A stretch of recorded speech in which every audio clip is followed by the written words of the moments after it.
नमस्कार दर्शक बंधु मु आपण मानक स्वागत करुची मोर ए चैनल मा गायत्री तंत्र मंत्र समाधान चैनल को। आशा करुची आपण माने समस्त भल थिबे। मु आज आपण मानक भयंकर शत्रुता दूर पई बा अति दुष्ट शत्रु ठारू मुक्ति पाइबा पई तंत्र उपाय कहबी। वीडियो टी को शेष पर्यंत देखंतु, आदौ स्किप करंतु नहीं। जदि ए पर्यंत आपण ए चैनल को सब्सक्राइब करि नांती ताले सब्सक्राइब कर दियंतु और कलर थिबा बेल आइकन घंटी को दबाई दियंतु। ताले देरी न करि आसन जानिबा से उपायटी कोन।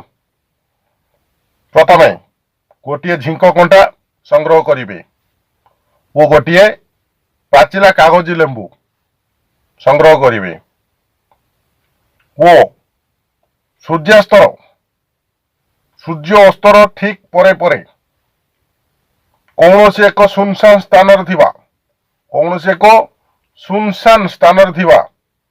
पानी खोल बा पोखरी पाखक जीवे।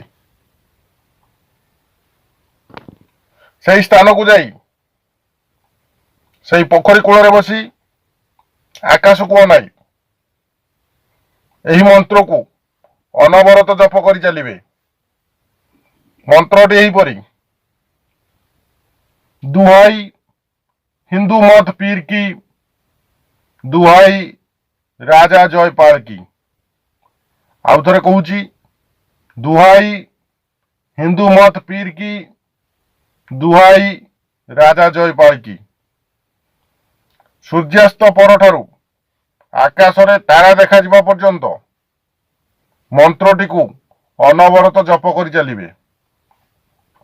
आकाश रे तारा देखा जिबा मात्रे सेही झिंक कंटा को शत्रुर नाम नहीं संगे संगे से लेंबू देहरे फुटाई देवे एवं से लेंबू को सांगरे घर को नहीं आसीबे।